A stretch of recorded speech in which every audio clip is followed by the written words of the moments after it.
Hey, welcome to Homebuyer Seminar. Those of us who are working, Patricia's sitting there enjoying the beautiful sunshine in Southern California through the sunroof in the car. I'm Bill Gross at Bill Gross Probate and Social Media. And my colleague enjoying the sun. Go ahead and say hi. Yes, Patricia Castillo. Hi, everybody. And our good friend. How's it going, guys? Shannon the lender. Here we are.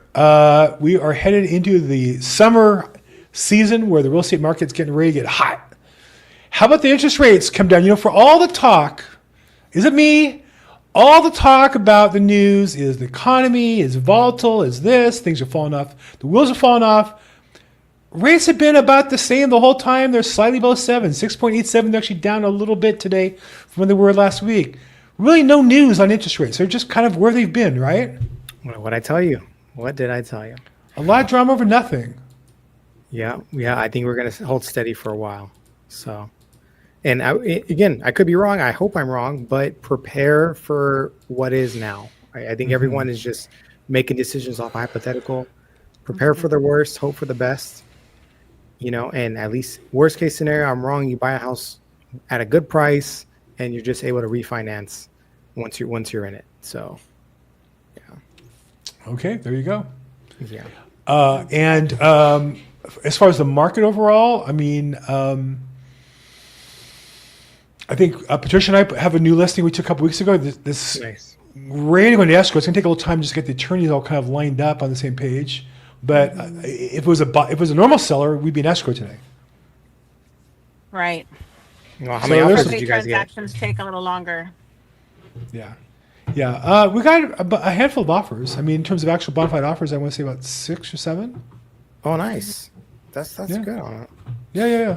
So Yeah, the yeah. buyers are out. Buyers are out for sure. What I would say is the buyers are definitely out at the entry level every market, meaning you want to buy the worst condition house in a nice area.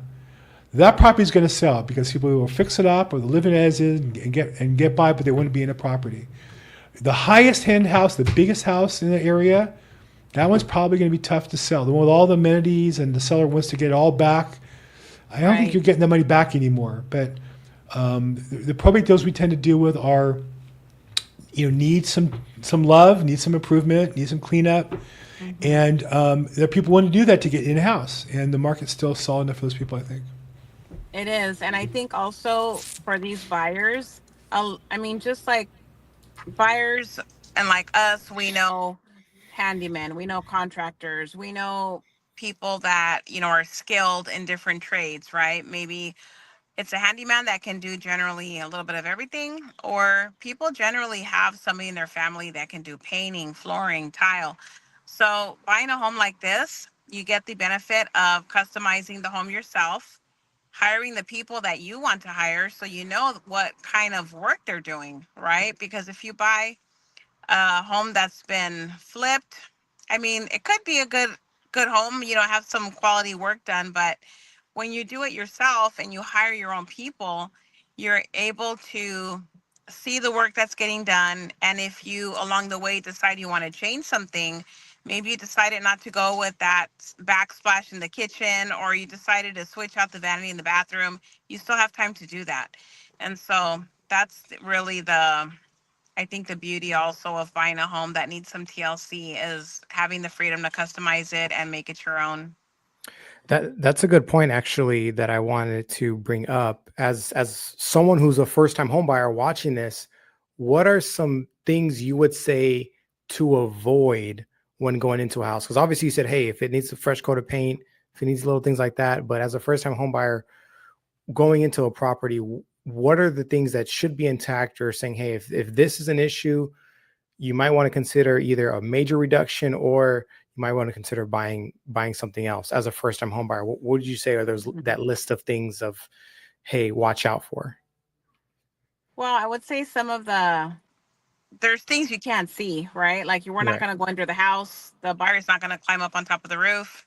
They could if they bring a handyman with them, but if they don't have a contractor that's available and it's going to go do kind of like a semi, pre-inspection, so to speak, just make the offer and, get into escrow, get your inspections done, and the buyers are free to use whoever they want. So if they have a family member that knows about property, maybe they have a construction company, then they're able to bring in that contractor and do their own inspection with their qualified professional. Right. So you don't always have to, you don't have to use we make recommendations as realtors because we have a network of vendors that we use. But I always tell my clients, if you have a trusted contractor or handyman, bring them and let them do your inspection as long as you trust them and they're going to be able to check out everything in the home. And sometimes that first initial inspection will lead to further inspections. But generally, you want to ask about the roof, the plumbing, what kind of major upgrades were made along the way from the prior owner. Because sometimes in the listing description, it'll say updated, fully remodeled home. And then it'll go on to say, 3 bedrooms, 2 bath, pool, but you don't really know what was upgraded. And sometimes you do see, like us as realtors, we can see some documents that get uploaded to the MLS where it would state on there the upgrades that were made. And the seller should have proof of all that, like work orders and receipts, things like that. So either way, you're always going to have an inspection done to identify anything that would be potentially wrong with the property or need attention. Right. So looking under the house, foundation issues, things like that. Got it. And piggybacking off that, for any first-time homebuyers out there, a lot of people ask, hey, does the condition of the property affect my loan? And to answer that, yes and no. A lot of clients think, oh, do I need to send the property inspection report to you? No, you don't. The only thing we have to worry about is whatever the appraiser calls out. So if the appraiser, 9 times out of 10, they're looking for 2 things, safety and habitability. So as long as your property checks off those 2 boxes, you're fine. Now, if it's FHA, they're a little bit more picky. They don't want to see too much chip paint. They want to see your fascia's good. They want to see a little bit more, but 9 times out of 10, as long as the appraiser doesn't call on it, you're fine. So, you can, in retrospect, buy, like you said, an outdated house. But as long as it's habitable, as long as there's no safety issues, I've heard like stair rails, needing to be put on, anything that has to deal with, again, your safety and being able to live in it. That's what the loan cares about. Everything else, obviously that's where the agent comes in and negotiates for you or gets, like you said, a handyman or a contract. But on the loan side, that's all the bank cares about outside of what it's worth is, hey, can you live in there and is it safe for you? So just as a tip for those first-time homebuyers out there. What do you think, Bill?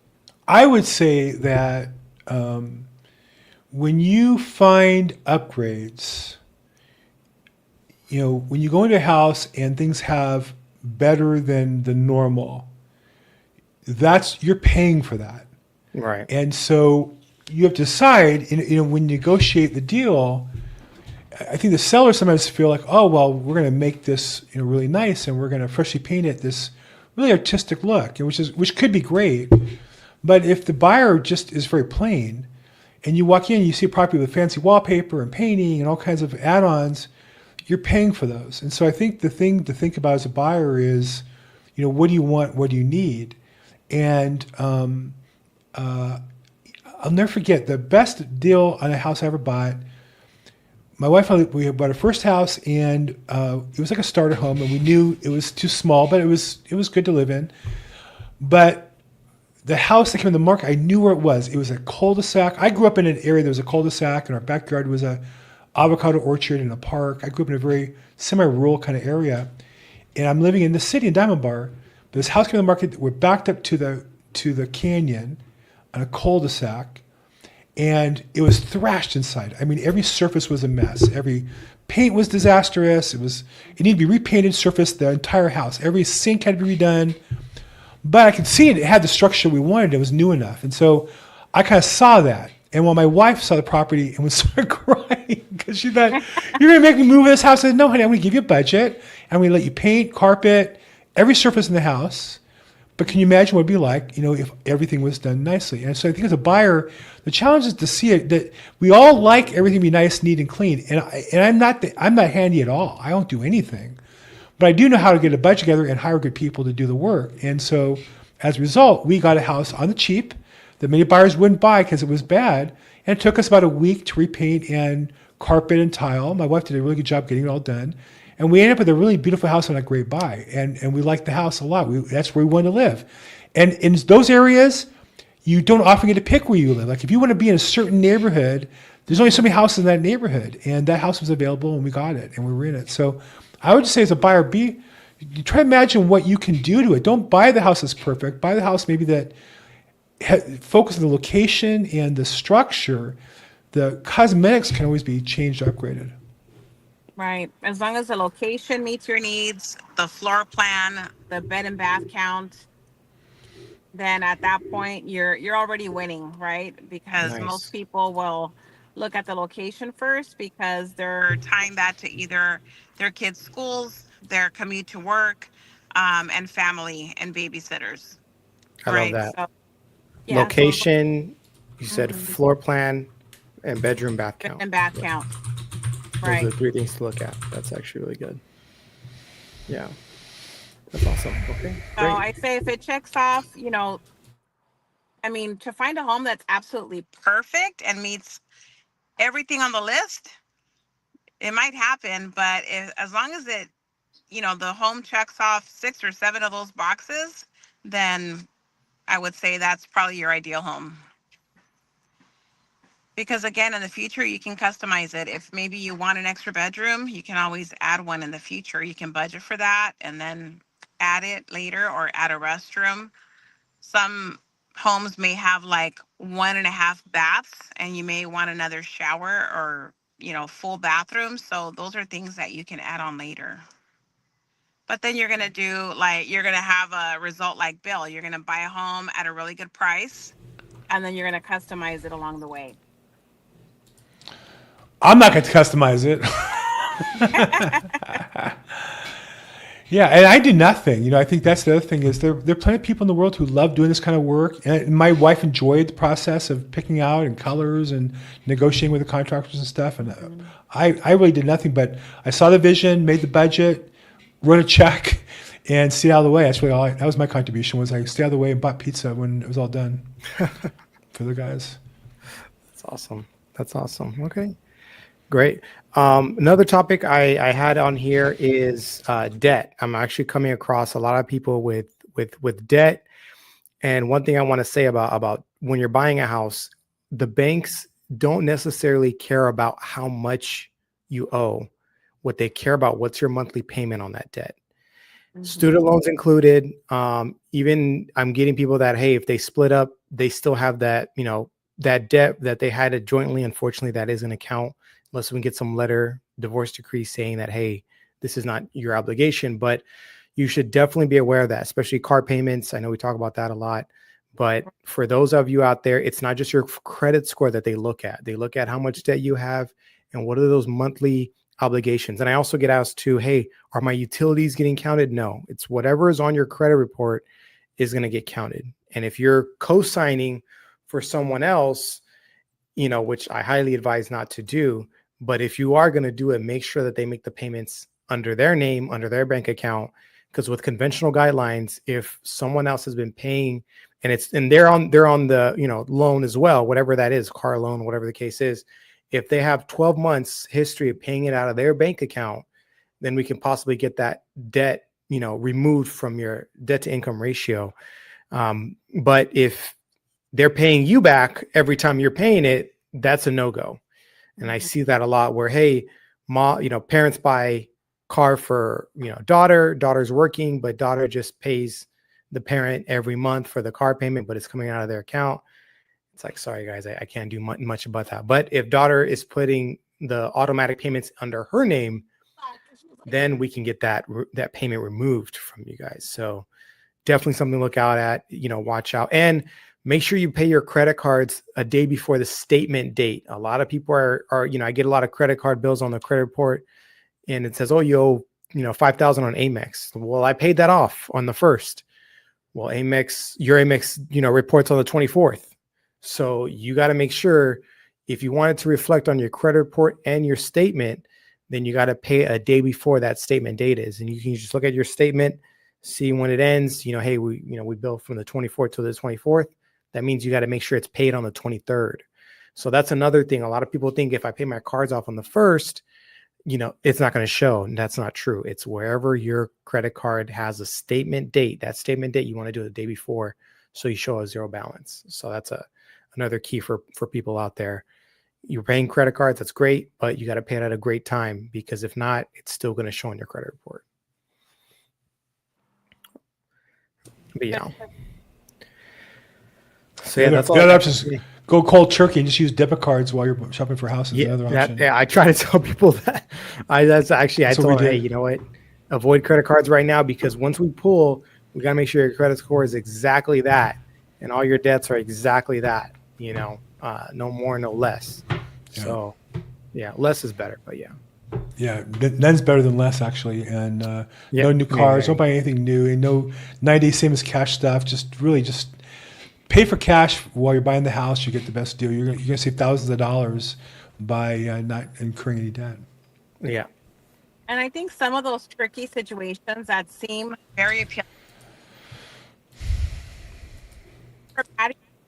Let's go look for, let's go to Living. They're having, especially right now during the summer for July, then we have Labor Day later on. They'll have these promotional finance situations where you can buy, let's say, spend over $2,000 and you're not going to pay interest until the next year. So that might be very enticing for buyers to want to go out, buy new furniture, because they're going to close escrow and they want to furnish their home. But Right. That's not the time to actually make the purchase. It's after you've closed escrow, then you go to Living Spaces or wherever you're going to go. And at that point, if you wanted to open up a credit account, you can. If you're going to buy the furniture, maybe you buy some of it cash and the other 50% you put on credit. But you don't want to open any credit accounts, even if you're not going to be making payments on them, because it's still.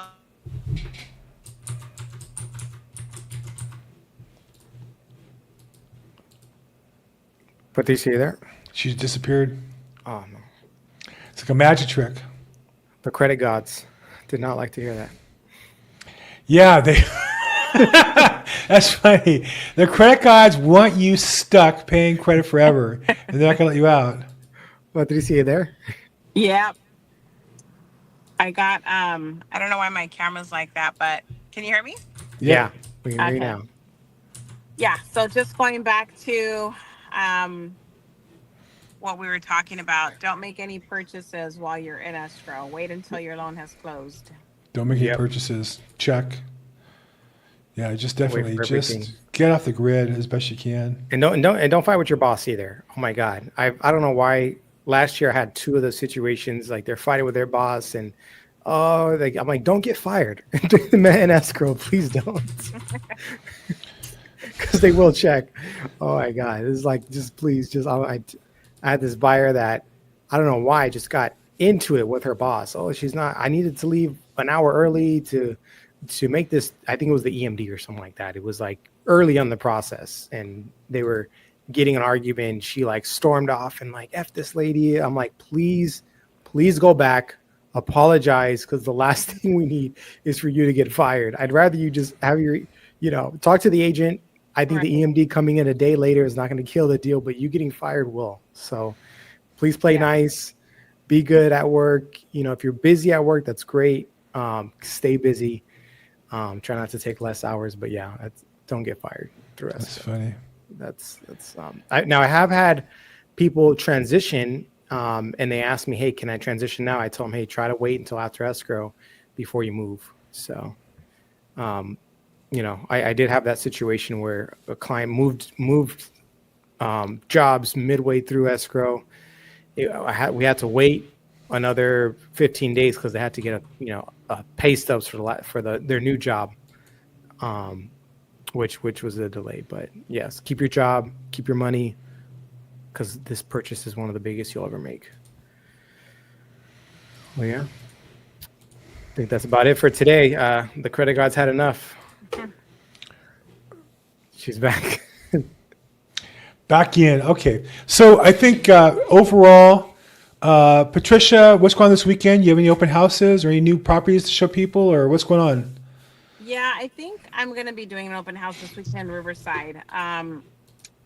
But I have a 3 bedroom, 2 bath coming up in Moreno Valley in Riverside. I think that one's gonna go live on June 18th. So getting that one ready, and then I have another commercial retail space coming up pretty soon in Oh, nice. West Where at? on the west side near Normandy. Nice. Look at Nice. you. Look at You- you. You need a commercial lending? Let me know. That's a big one. Yeah, if you need a hall pass to come here past the 110, let me know. I'll get you a hall pass. Thank you. You're in my neighborhood now. Cool. Shannon the lender, what's going on in lending? What are you doing this weekend? What's going on business-wise? How's people get a hold of you? What's the next step? Yeah. People get a hold of me. My phone number is 661-317-8484 or my Instagram, FUND with Shannon. Got a lot of exciting things going on. I actually have a client that took out some money from their 6-unit apartment building, is now buying a $900,000 house or trying to look for one in actually in the Antelope Valley. So that's happening. Another client is getting a 25-unit building that we're trying to get some financing on as well. So yeah, a lot of exciting stuff. A few mobile home loans that we got in escrow. So Nice. yeah, things are moving and shaking. What about you, Bill? We closed a couple small deals. Got another closing, small one next week. We're trying to get a couple of deals in escrow. So I'm busy. There's plenty going on in the market, Yeah. So if I can help with anything, reach out. I'm at Bill Gross Probate on social media. I know Patricia's phone number, 323-365-9909. She answers her cell phone. Call her. She can help. And I know we appreciate you guys watching this. If you have some suggestions or questions, put in the comments. Subscribe, like. Have a great week. We'll talk to you guys next week. Bye.